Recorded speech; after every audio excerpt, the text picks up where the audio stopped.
사랑하시는 하나님을 우리에게 보여준다고 지난 시간에 우리가 함께 말씀을 들었습니다. 그리고 또한 호세아 선지자는 북이스라엘의 선지자였지만 남유다의 왕들의 이름을 거론하면서 그가 왜 북이스라엘의 선지자이면서 남유다 왕들의 이름을 먼저 거론할까라고 하는 것을 우리가 살펴보게 되었는데요. 그것은 이 호세아 선지자가 남유다를 통해서 이 땅에 오게 될 메시아 구원자 예수 그리스도를 소망 삼는 그의 신학 사상을 우리가 엿볼 수 있다고 말씀을 통해서 깨닫게 되었습니다. 그리고 호세아 선지자에게 3명의 자녀가 있었는데요. 그 첫 번째는 이스르엘이었죠. 이스르엘은 심기도 전에 내가 찢어서 흩어버릴 것이다. 그리고 두 번째로는 딸 로루하마입니다. 이것은 내가 더 이상 너를 사랑하지 않겠다라는 말씀이죠. 세 번째 아들의 이름은 로암미. 너는 내 백성이, 너는 더 이상 내 백성이 아니다라고 하는 말씀이죠. 왜 하나님께서 이 세 자녀들의 이름을 이렇게 지었을까요? 그것은 이스라엘 백성들의 현재 영적인 상태가 어떠한지를 자녀들의 이름을 통해서 보여주고 있는 것입니다. 또한 우리가 호세아의 아내를 살펴보게 되었잖아요. 호세아의 아내 이름이 누구죠? 고멜이죠. 고멜 이름의 뜻은 끝이라고 했습니다. 이것은 바로 하나님께서 그들에게 더 이상 소망을 주지 않고 그들이 가망이 없는 종말, 심판을 영적인 의미로 그들에게 아무런 소망이 없고 가망이 없는 존재이라는 것을 그 아내 고멜을 통해서 우리에게 말씀해 주었고요. 그리고 또한 마지막으로 우리가 살펴볼 수 있었던 게 뭐냐면 호세아 선지자는 예수와 여호수아라고 하는 그 예수님과 동일한 여호와는 구원이시다라고 말씀하시면서 하나님 아버지를 우리에게 말씀해 주고 있고요. 그리고 고멜이라고 하는 그 여인은 죄악으로 죽을 수밖에 없는 죄에 허우적거리고 타락하고 우상을 숭배하고 하나님보다 세상을 더 사랑하는 우리의 모습과 동일하다는 것을 우리가 말씀을 통해 살펴보았습니다. 그런데 오늘 본문의 말씀을 보게 되면 이제 대반전이 일어납니다. 10절 말씀을 함께 읽어보겠습니다. 그러나 이스라엘 자손의 수가 바닷가의 모래같이 되어서 헤아릴 수도 없고 셀 수도 없을 것이며 전에 그들에게 이르기를 너희는 내 백성이 아니라 한 그곳에서 그들에게 이르기를 너희는 살아계신 하나님의 아들들이라 할 것이라라고 말씀합니다. 하나님께서 그들에게 주신 언약의 말씀, 아브라함에게 주신 약속된 말씀, 너희는 내 백성이 되리라, 하늘의 별과 같이 바다의 모래와 같이 너희들을 셀 수 없는 민족이 되게 하리라. 1장 1절부터 이루어지는 이 호세아의 자녀들의 말씀을 통해서 내가 너희는 더 이상 내 백성이 아니다라고 했던 그들에게 이젠 그들에게 너희는 내 백성이다라고 하는 것을, 내가 너희를 바로 이렇게 더 이상 사랑하지 않겠다라고 했는데 이제 그 백성들을 향하여서 하나님께서 사랑하시겠다라고 말씀하시는 거잖아요. 그 말씀이 바로 이제 성경에서 2장 1절에 보게 되면 너희 형제에게는 암미라 하고 너희 자녀에게는 루하마라 하리라. 암미, 나의 백성, 로는 아니다. 근데 그 전에 호세아의 아들의 이름은 로암미, 너는 내 백성이 아니다라고 했는데 이제는 그들에게 뭐라고 말씀해 주고 있어요? 너는 내 백성이다. 그리고 그 딸을 향해서 로루하마 해서 나는 너를 더 이상 사랑하지 않겠다라고 했는데 루하마, 로 아니다 부정사가 빠지게 되니까 거기서 이제 너를 사랑하겠다라고 말씀하는 거죠. 왜 하나님께서 이스라엘 백성들에게 이렇게 먼저 너희들의 현 상태가 무엇이고 너희들의 이러한 자임에도 불구하고 그러나 나는 너희를 택하였고 너희를 구원으로 이끌 것이며 너희를 포기하지 않고 끝까지 사랑해 주겠다. 이것이 오늘 호세아서를 통해서 우리에게 보여주신 놀라운 하나님의 사랑의 방법이라고 하는 겁니다. 오늘 1절의 말씀, 10절의 말씀 보게 되면 첫 단어가 무엇으로 시작합니까? 그러나라고 말합니다. 이 그러나라고 하는 접속사는 단순한 접속사처럼 보이지만 이 그러나라는 단어가 없었다면 이스라엘은 영원한 멸망에 처했을 것입니다. 왜냐하면 1절부터 9절까지 말씀이 이스라엘 백성들의 현 주소, 우리가 지금 살아가고 있는 죄악으로 찌들어서 하나님의 구원의 은혜로 속량받을 수 없는 죄로부터 탄식하고 원망과 불평 속에서 하나님을 떠나 있는 상태. 그래서 우리는 더 이상 하나님의 사랑을 받을 수 없고 하나님의 거룩한 백성이 될 수 없는 존재였지만, 그러나 하나님께서 우리에게 은혜를 베푸시고 그 놀라운 사랑 구원의 계획을 펼쳐 주심으로 인해서 우리가 구원받은 하나님의 백성이 되도록 해 주셨다는 겁니다. 그것이 바로 10절에 이어지는 그러나라고 하는 접속사를 통해서 우리에게 말씀해 주고 있는 것이지요. 지금의 길이, 이스라엘 백성들의 길이 암담해 보이고 그들이 침울해 보이고 답답해 보이는 현실을 살고 있지만, 그러나 너희들이 여호와 하나님을 찾게 되면, 너희들이 주님 앞에 나와 기도하게 되면 너희들의 인생이 바뀔 것이다. 너희는 내 백성이 아니라, 내가 너희를 사랑하지 않는 것이 아니라 내가 너희를 사랑하겠다. 너희를 내 백성 삼겠다라고 말씀해 주시는 거죠. 그래서 우리는 이 접속사가 얼마나 중요한지 말씀해 주고 있는 겁니다. 우리는 부족하지만, 내 힘으로 그 죄악의 문제를 해결할 수 없지만, 그러나 주님이 강하시기 때문에, 그러나 주님이 우리를 죄악에서, 깊은 수렁에서 건져내실 수 있는 능력의 하나님이시기 때문에 이 모든 일들을 행하시겠다는 거죠. 내 의지와 내 뜻과 상관없이 내가 돌이키고 내가 회개하고 내가 하나님 앞으로 나아가지 않음에도 불구하고 하나님께서 우리를 사랑해 주시겠다는 거죠. 먼저 우리를 사랑해 주시고 구원의 길을 열어주시는 가운데 우리를 그곳으로 초대해 주시겠다고 하는 것입니다. 이것이 값없이 베푸시는 하나님의 사랑인 겁니다. 이 사랑을 우리에게 신약적인 표현에서 어떻게 표현해주고 있습니까?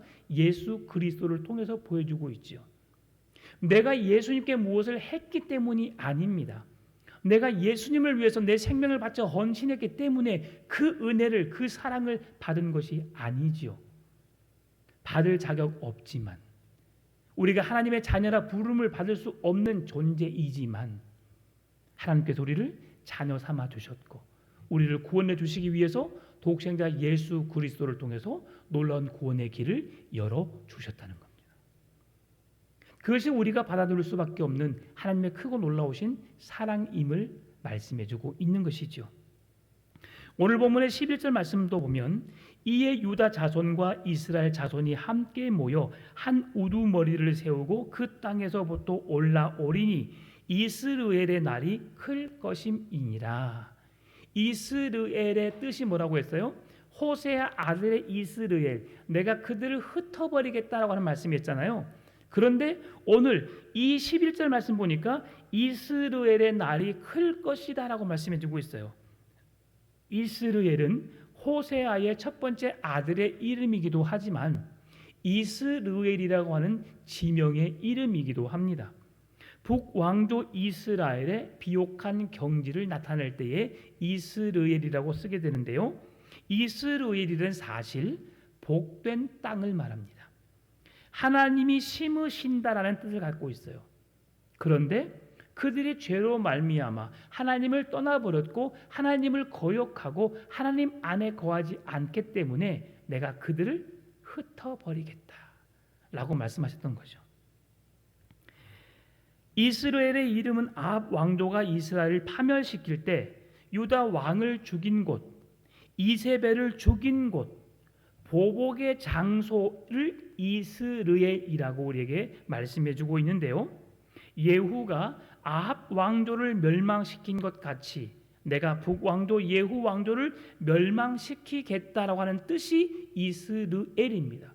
그래서 내가 이 구원과 회복을 약속하고 하나님의 궁극적인 복을 약속하신 장면에서 내가 너희들을 기다렸고 너희들을 축복하겠고 너희를 건져내겠고 너희들에게 새 생명의 은혜를 부어주겠고 라고 하는 약속의 뜻을 담아서 이스라엘이 클 것이다 라고 하는 말씀으로 오늘 본문은 말씀해주고 있다고 하는 겁니다. 따라서 이스라엘에게 약속했던 축복의 땅, 젖과 꿀이 흐르는 땅, 하나님이 심는 대로 거두게 하시고 풍족한 열매를 맺을 수 있도록 만들어주시는 비옥한 땅, 하나님이 심고 거두게 하시고 복된 땅, 복된 나라, 복된 기업을 얻게 하시겠다고 약속해 놓은 땅, 그곳이 이스라엘로 크게 될 것이다라고 우리에게 말씀해 주는 것이죠. 따라서 이런 약속이 하나님께서 이스라엘 백성들에게 가졌던 진노가 이제는 축복으로 마무리되고 있다는 사실을, 그 백성들을 구원해 내기 위한 하나님의 놀라운 계획을 지금 이스라엘 백성들에게 펼쳐 보이고 있다는 것을 우리에게 보여주고 있는 것입니다.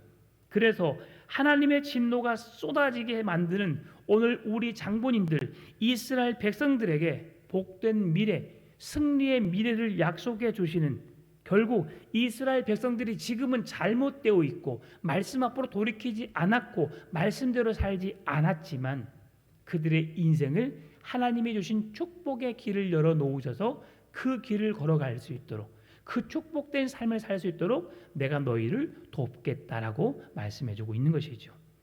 다시 한번 10절 말씀 보면, 그러나 이스라엘 자손의 소가 바닷가의 모래같이 되어서 헤아릴 수도 없고 셀 수도 없을 것이며 전에 그들에게 이르기를 너희는 내 백성이 아니라 한 그곳에서 그들에게 이르기를 너희는 살아계신 하나님의 아들들이라 할 것이라 라고 말씀하죠. 그래서 바로 2장 1절에 암미 루하마, 내가 너희를 사랑할 것이다, 너희는 나의 백성이 될 것이다 라고 한 거죠. 이렇게 하나님께서 행하신 이유가 무엇입니까? 하나님이 살아계시고 하나님이 이스라엘 백성들의 하나님이 되어주시기 때문이죠.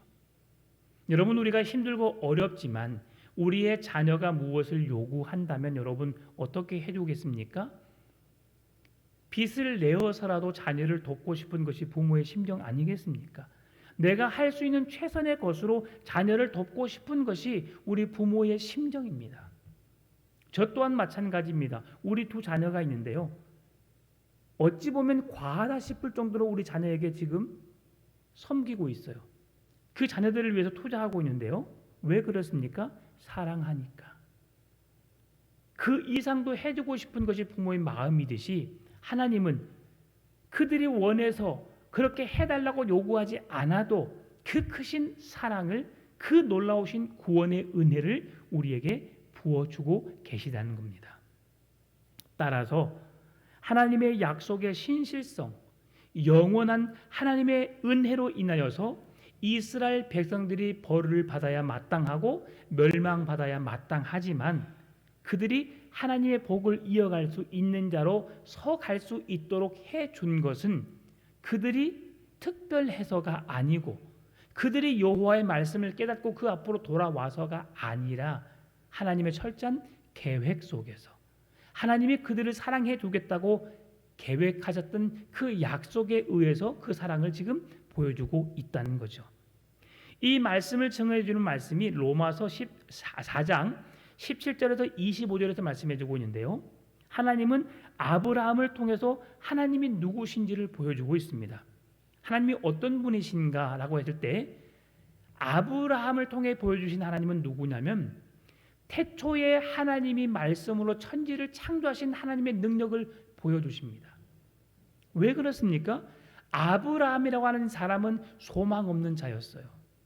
아버지가 우상을 섬기는 자로 함께 우상을 만들었을 것이고 그 아버지를 도와서 일했을 것입니다.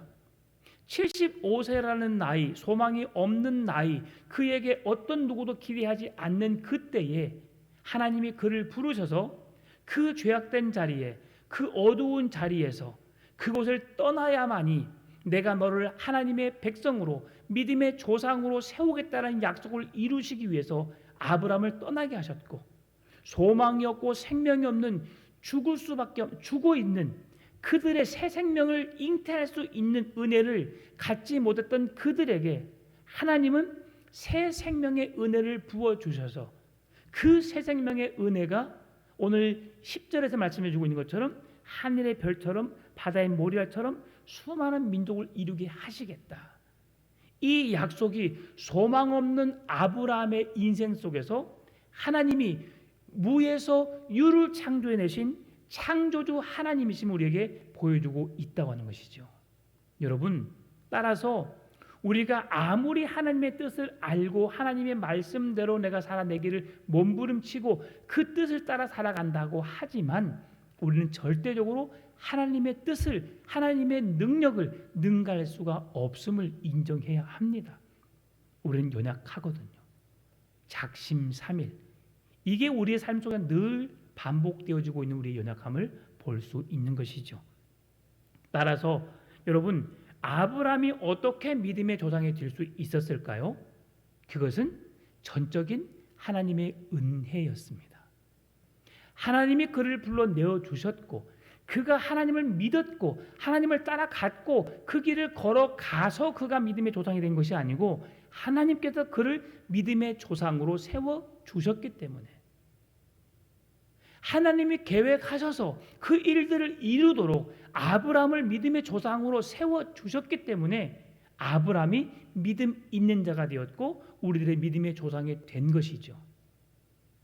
여러분, 하나님께서 사용하시는 사람은 때로는 우리가 준비되어져서 열심히 내가 준비하여서 하나님의 일을 감당한다고 생각하지만 사실은 하나님께서 나를 준비시키는 것이고 나를 부르셨고 나를 적합한 때에 나를 준비시키셔서 그 일들을 행하도록 하나님이 그 일들을 이루신다는 것을 우리는 기억해야 합니다.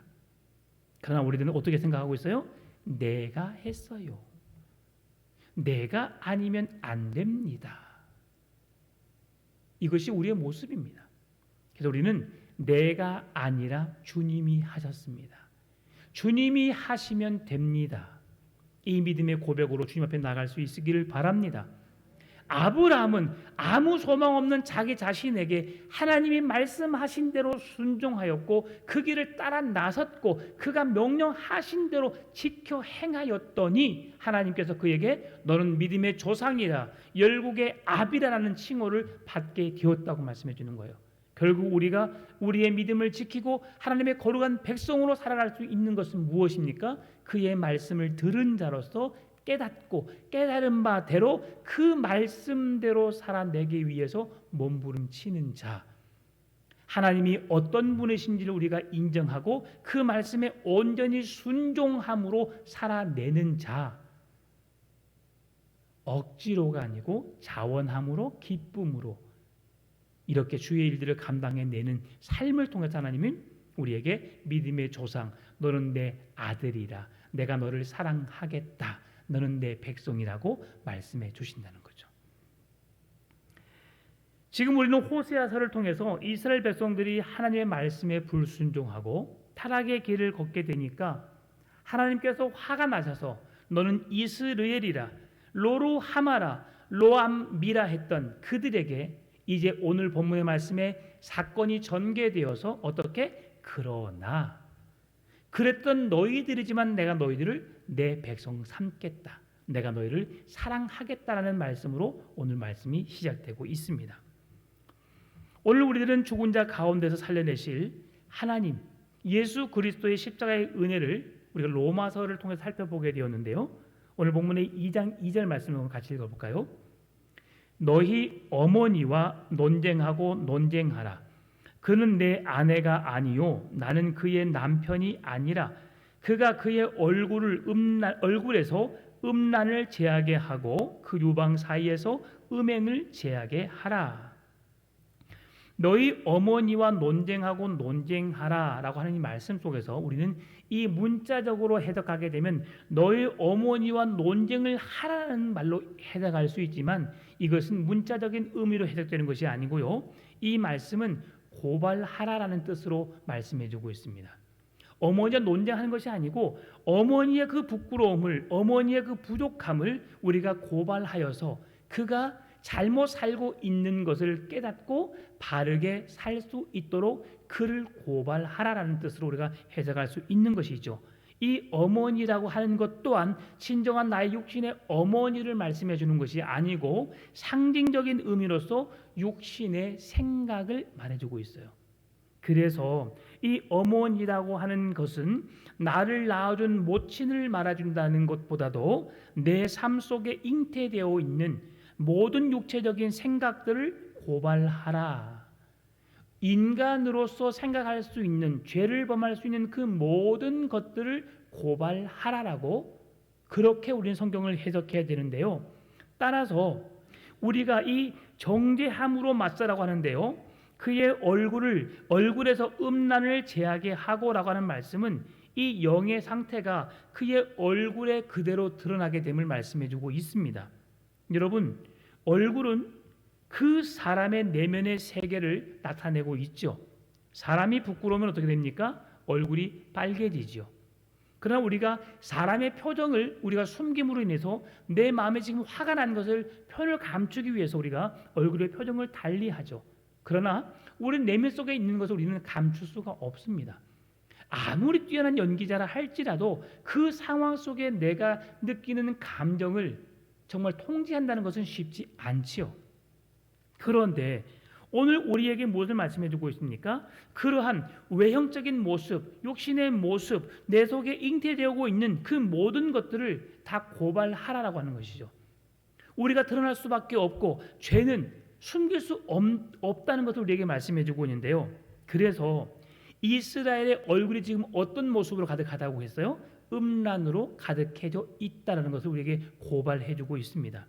그래서 성경은 음란을 제거하라라고 말씀해 주는 것이죠. 음란을 무엇을 의미합니까? 음란은 그 유방 사이에서 음행을 제하라라고 하는 말씀으로 우리에게 소개되고 있는데요. 이 말씀이 좀 거북스럽게 들릴 수도 있을 것입니다. 그러나 아가서를 보게 되면 이보다 더 충격적인 메시지들이 많이 나오죠. 그러면 우리는 왜 성경에서 이러한 이야기들을, 이러한 글귀들을 적어서 우리가 성경을 읽는데 무한하게 할까? 왜 부끄럽게 할까라고 생각해 볼 수 있지만, 그러나 우리가 성경을 읽을 때는 히브리 사람들의 문학적인 사고, 그들의 시적인 표현을 우리가 정말 잘 승화하여서 읽을 수 있는 지혜가 필요하다고 생각해 볼 수 있습니다. 그래서 오늘 본문의 그 음란을 얼굴에서 제하고 그 얼굴의 음란을 유방 사이에서 제하라고 하는 말씀은 이 얼굴에 나타난 그 모든 문제가 가슴의 문제, 심령의 문제, 마음의 문제임을 우리에게 말씀해 주고 있어요. 그래서 이 문제를 어떻게 하느냐? 이스라엘 백성들을 구원해낼 때에 하나님께서 모세에게 놀라운 이적과 기사를 보여주던 사건이 나오거든요. 모세에게 하나님께서 말씀하셨어요. 너의 손을 한번 네 호주물 속에 넣어봐라라고 했어요. 넣었다가 뺐을 때 그 손이 어떻게 됐어요? 문둥병이 됐잖아요. 여러분, 이 문둥병이 주는 의미가 무엇입니까? 인간적인 의학적으로 피부가 썩어 들어가는데 어떻게 할 수 없는, 그래서 피부가 썩어 들어감에도 불구하고 통증을 느끼지 못하는 상태, 그 병을 문둥병이라고 합니다. 그러면 이 문둥병은 무엇을 의미하냐면 우리 인간의 죄악을 말해주고 있어요. 우리가 한 번 죄를 범하게 되면 여러분, 그 죄는 나도 모르게 나의 삶에 죄가 배어 있을 수밖에 없는 삶을 살고 있거든요. 한 번 거짓말하기 시작하면 그 사람은 걷잡을 수 없는 거짓말을 하게 됩니다. 한 번 잘못된 길에 들어서게 되면 그 길을 들어서는 것 다 두 번째는 쉽습니다. 뭐든지 한 번 하기가 쉽지 않죠. 예배에 한 번 빠지는 건 어렵습니다. 그러나 두 번, 세 번 빠지는 것은 쉽습니다. 내가 주의 말씀대로, 주의 계명대로 살아내기 위해서 하나님의 거룩한 백성으로의 신앙을 지키기 위해서 싸우는 것은 매우 어렵지만 그 길에서 한 번 내가 떠나게 되면 한 번이라고 하는 그것은 우리에게 영원이라고 하는 그 시간적인 의미를 우리에게 줄 수도 있다고 하는 것이죠. 그래서 우리는 깨어 있어야 하는 것이죠. 아담과 하와의 단 한 번의 죄로 인해서 온 인류는 타락할 수밖에 없었고 그 죄는 그 누구도 해결할 수 없는, 걷잡을 수 없는 큼직한 큰 죄가 될 수밖에 없었죠. 그래서 유일한 구원자 예수 그리스도 외에는 그 문제를 해결할 자가 없기 때문에 우리에게 예수님을 보내주신 거거든요. 그래서 우리에게 오늘 이 말씀을 통해서 한 번이라고 하는 그 단어를 우리가 한번 생각했으면 좋겠어요. 한 번 기도하기 시작하면 우리는 두 번, 세 번 기도할 수 있습니다. 내가 한 번 감사의 입술을 열기 시작하면 우리는 끊임없는 감사를 지속시킬 수 있습니다. 내가 한 번 말씀을 묵상하고 한 번 찬송을 시작하면 이 모든 것이 주의 은혜였습니다라고 고백하면서 주님을 묵상하고 주님을 바라보기를 한다면 그 시작은 우리의 신앙을 지속시킬 수 있습니다. 그러나 반대로 내가 한 번 멈추기 시작하면, 한 번 내가 그 길에서 떠나기 시작한다면 우리는 걷잡을 수 없는 만큼의 우리의 타락한 신앙의 길을 걸어갈 수밖에 없다는 것이죠. 그래서 우리는 깨어라, 근신하라. 우는 사자같이 두루다니는 저 대적 마귀를, 삼킬 자를 찾는 저 대적 마귀를 싸워 이기기 위해서 근신하라, 깨어라고 말씀해 주고 있어요. 다시 본문으로 돌아와서 얼굴에 나타나는 음란이 어디서부터 기인되었냐고 살펴보게 되면 마음으로부터 출발되었음을 말씀해 주고 있는데요. 예레미야 17장 9절 말씀 보면 만물보다 거짓되고 심히 부패한 것은 마음이라라고 말씀해 주고 있습니다. 그러면서 인류가 아담으로부터 출발한 악들이 솟구치고 있는 것을 보게 되는데요. 이를 회복하기 위해서는 정죄감으로부터 우리가 자유해야 함을 말씀해 주고 있습니다. 그래서 예수 그리스도의 보혈의 피로 우리의 얼굴에 묻어있는 음란을 우리는 제거해야 합니다. 이 음란은 우리의 심령의 문제라고 했습니다. 따라서 우리의 심령에 매일매일 세상의 악한 것이, 음란한 것이 마음에 찾아오지 못하도록 우리의 마음을 다스려야 하고요. 우리의 마음이 누구를 지배받을 수 있도록 하나님, 그리고 하나님의 말씀이 우리의 마음 심령 가운데 충만하게 해주셔서 우리 마음속에 계신 성령님을 근심시켜 떠나가게 하는 인생이 아니라 말씀이 중심이 되고 하나님이 내 마음에 계시고 성령님이 함께 해주신 그 은혜로 말미암아 마음속에 차고 넘치는 주의 은혜로 살아갈 수 있는 영적인 하나님의 거룩한 백성이 될 것을 우리에게 말씀해주고 있는 것입니다. 따라서 우리가 정죄감으로부터 자유하게 하고 얼굴의 음란을 제거하지 않으면 어떻게 될까요? 오늘 본문의 3절, 4절, 5절은 말씀합니다. 그렇지 아니하면 내가 그를 벌거벗겨서 그 나던 날과 같게 할 것이요 그로 광야같이 되게 하며 마른 땅같이 되게 하여 목말라 죽게 할 것이며 내가 그의 자녀를 긍휼히 여기지 아니하리니 이는 그들이 음란한 자식들이니라. 그들의 어머니는 음행하였고 그들을 임신했던 자는 부끄러운 일을 행하였나니 이는 그가 이르기를 나는 나를 사랑하는 자들을 따르리니 그들이 내 떡과 내 물과 내 양털과 내 삶과 내 기름과 내 술들을 내게 준다 하였습니다. 그러므로 내가 가시로 그 길을 막으며 담을 쌓아 그로 그 길을 찾지 못하게 하리니 라고 말씀해 주고 있죠. 3절 4절에서 회개하지 않으면 엄중한 심판을 받아 너희들이 멸망할 수밖에 없다라고 하는 겁니다.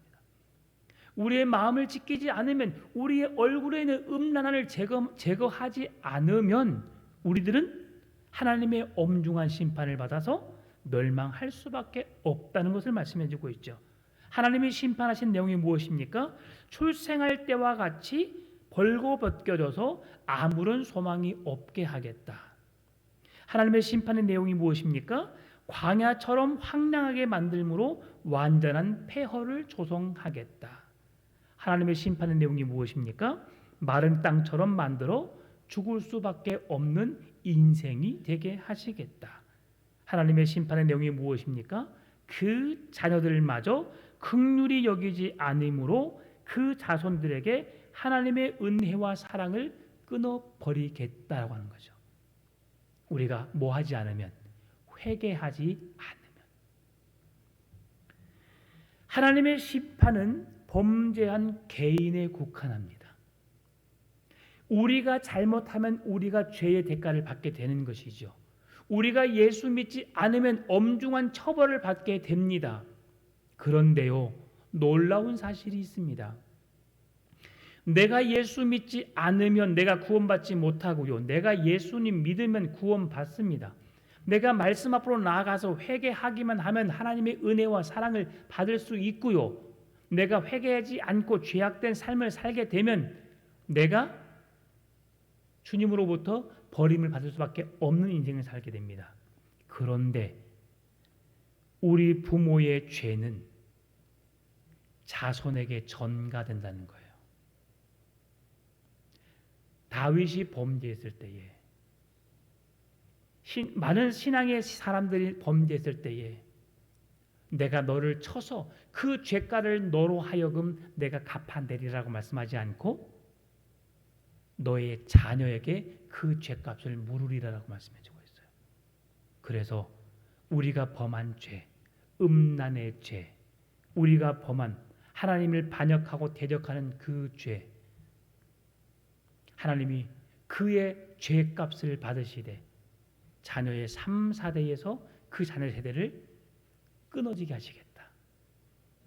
말씀 앞에 서지 않으면, 하나님을 대적하면, 하나님의 뜻을 거스리면, 회개하지 않으면 나의 혼자만의 인생 속에서 내가 멸망에 처한 것이 아니고 그 자녀 세대까지도 그 저주가 임하게 하시겠다라고 말씀해 주는 거죠.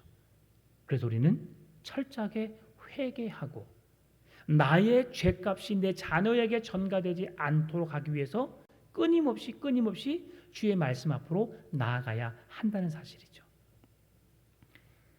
7절 말씀 보니까 그가 그 사랑하는 자를 따라갈지라도 미치지 못하며 그들을 찾을지라도 만나지 못할 것이라. 그제야 그가 이르기를 내가 본 남편에게로 돌아가리니 그때의 형편이 내 형편이 지금보다 나았음이라 하리라. 이 7절의 말씀은 참으로 가슴 아픈 내용입니다. 이들의 바람난 음행의 내용이 무엇인지를 말씀해 주고 있는데요. 지금 여인에게 입을 것과 먹을 것을 제공해 주는 사람이 누굽니까? 그의 남편이거든요. 그런데 남편을 통해서 입을 것과 먹을 것을 제공받음에도 불구하고 이 여인이 바람이 나서 다른 남자에게 그 받은 사랑을 받은 것들을 그 남자에게 주었다고, 남자에게 얻었다고 고백하고 있는 것이죠. 이것을 성경에서 뭐라고 말씀하냐면 음행이라고 말합니다. 음행은 우리가 이해하는 윤리 도덕적인 기준과 다릅니다. 우리가 말하는 음행은 무엇입니까? 어떤 한 남자가 어떤 한 여자가 다른 남자와 다른 여자와 함께 육체적인 관계를 했다. 이것이 우리가 보는 음행입니다. 그러나 성경에서 말하는 음행은 무엇입니까? 하나님으로부터 그 마음이 떠난 것 그 자체로부터 음행의 출발이라고 말합니다.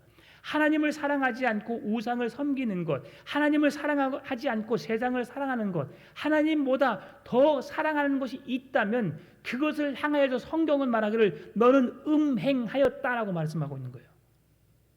하나님보다 돈을 사랑하고 있습니까? 하나님보다 자녀를 더 사랑하고 있습니까? 내가 행하고 있는 그 어떤 무언가를 더 사랑하고 있습니까? 우리는 그것보다 더 하나님을 사랑하기 위해서 우리가 노력해야 한다는 것이죠.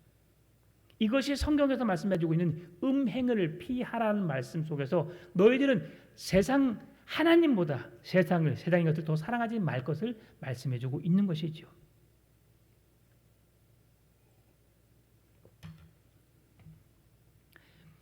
하나님께서 우리에게 한 개를 주든 두 개를 주든 크든 작든 내가 주께 받은 것은 모든 것이 하나님의 은혜입니다라고 고백할 수 있는 것이 진정으로 멋진 믿음입니다. 사람은 비교하게 되죠. 사람은 철저하게 비교하게 됩니다. 얼마나 어리석은지 아세요?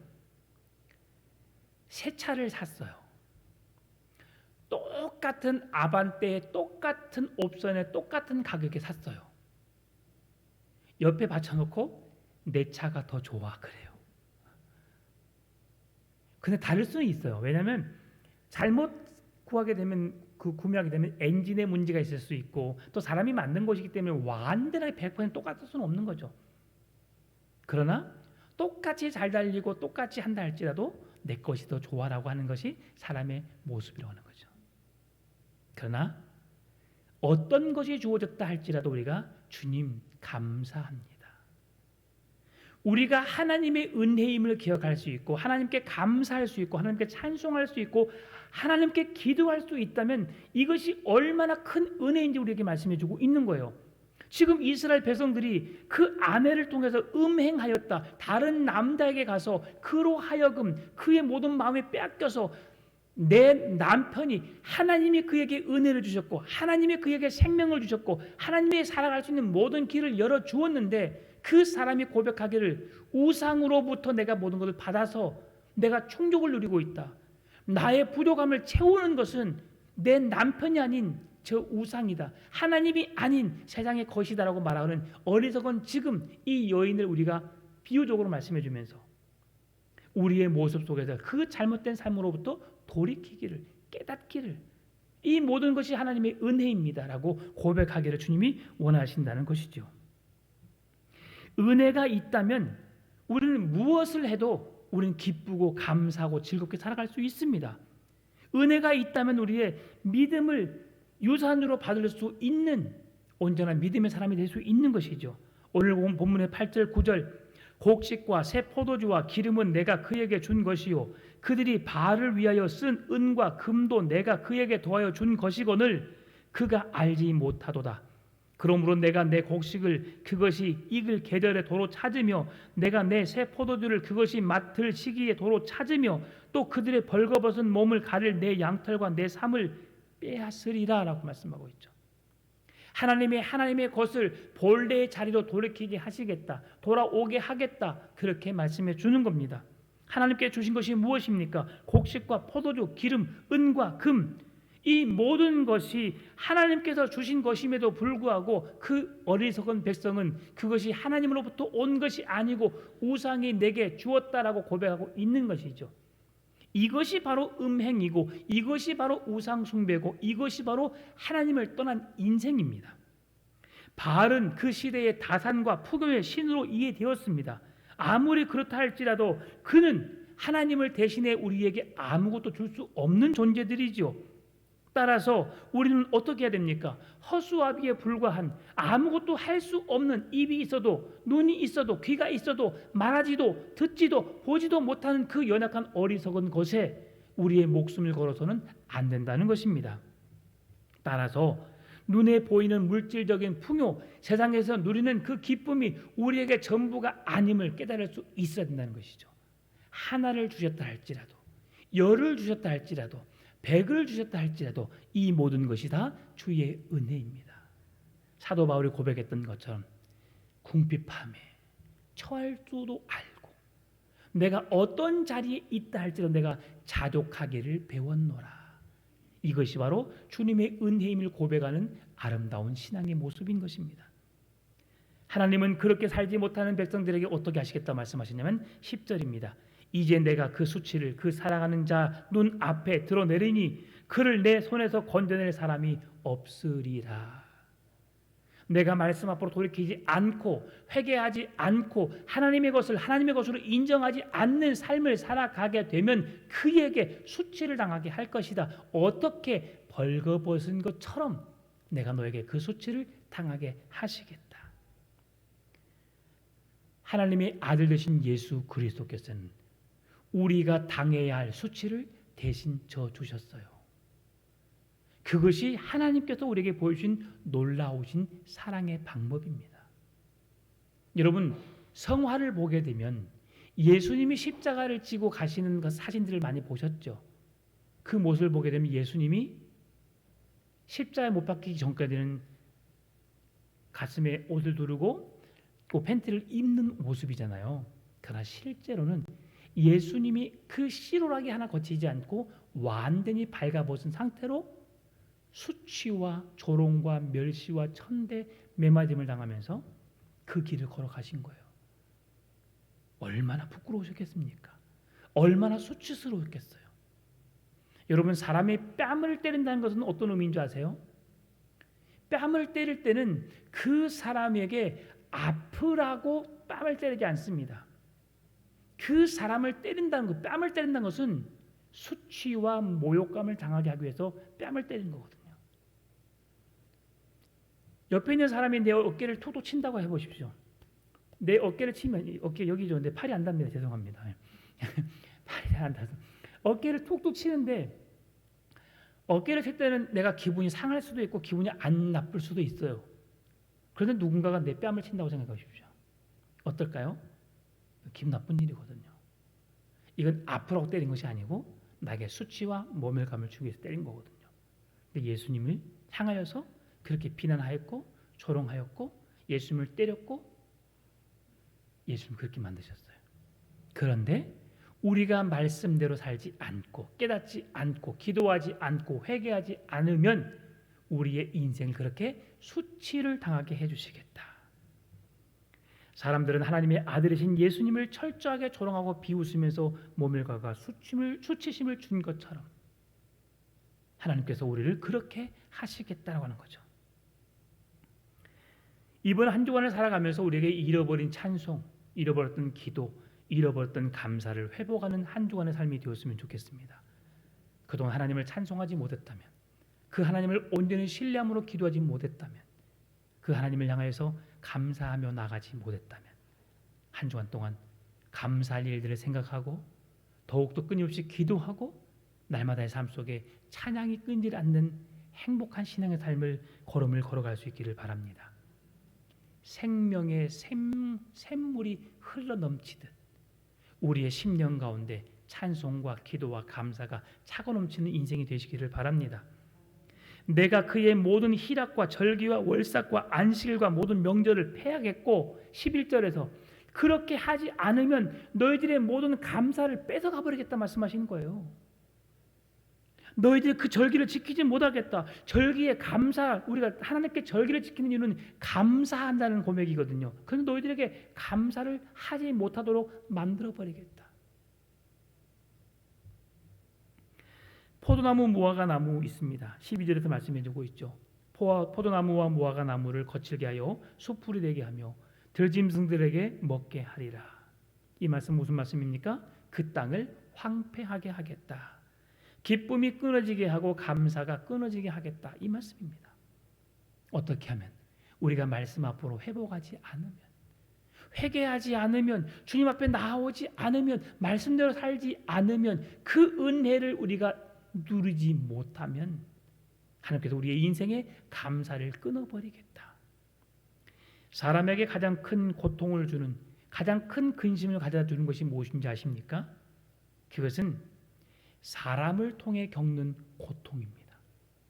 사람이 사람으로 더불어서 사람이 더불어 살아가는 좋은 세상을 만들어가는 것이, 하나님이 더불어 살아가는 세상 속에서 아름다운 세상을 주셨지만 가장 큰 고통은 사람으로 찾아오는, 사람으로 인해 오는 고통이 가장 큰 고통이라고 하는 것입니다. 13절 말씀 보니까 그가 귀고리와 폐물로 장식하고 그가 살아가는 자를 따라가서 나를 잊어버리고 향을 살라 바알들을 섬긴 시일내로 내가 그에게 벌을 주리라. 여호와의 말씀이니라. 이 말씀은 하나님을 떠나 불순종하는데 적극적이었다는 것을 말씀해 주고 있습니다. 하나님을 사랑하기보다 다른 것을 더 뜨겁게 사랑했음을 말씀해 주고 있죠. 여러분, 불나방 아십니까? 불나방은 어디로 들어가죠? 불을 향해서 들어갑니다. 불나방이 불 속으로 들어가게 되면 자기가 죽는다는 것을 알면서도 불나방은 불을 향해서 들어가게 되죠. 마찬가지입니다. 우리의 인생이 불나방과 같은 인생이죠. 죄에 빠져 허우적거리면 결국 우리가 죽을 수밖에 없고 하나님으로부터 떠나 저 지옥 깊은 수렁에 빠지게 될 수밖에 없다는 것을 알면서도 우리는 세상을 향해서, 죄를 향하여서 계속 나아가고 있습니다. 여러분, 하나님을 사랑하는 것보다도 세상을 사랑했던 이스라엘 백성들의 잘못된 연애, 하나님이 그들을 사랑해주고 하나님이 그들을 품어주셨고 하나님이 그들을 보호해주셨건만 그들은 그 모든 사랑을, 그 모든 귀한 것을 우상에게로 돌려버리고 하나님을 인정하지 않습니다. 우리의 잘못된 죄악된 습관을 끊어버리고 하나님께로 돌이키십시다. 우리를 사랑하시고 우리에게 구원의 길을 열어주신 예수 그리스도 하나님 아버지를 향하여서 우리의 간절한 믿음의 고백으로 이번 한 주간 찬송과 기도와 감사가 회복되면서 우리가 서야 할 그 자리에 신앙이 회복되어져서 하나님과의 더 깊은 사랑을 나누며 온전한 믿음으로 살아가게 되는 여러분의 삶이 될 수 있기를 주의 이름으로 축원합니다. 참 좋으신 아버지 하나님 감사합니다. 우리의 잘못된 연애가 하나님과의 바른 사랑을 나눌 수 있는 길로 회복되게 하여 주시고 한 주간의 삶, 찬송과 기도와 감사가 끊임없이 고백되어지는 온전한 그리스도인으로서의 삶을 살아내게 하여 주옵소서. 감사합니다. 살아계신 예수님의 이름으로 기도드리옵나이다. 아멘.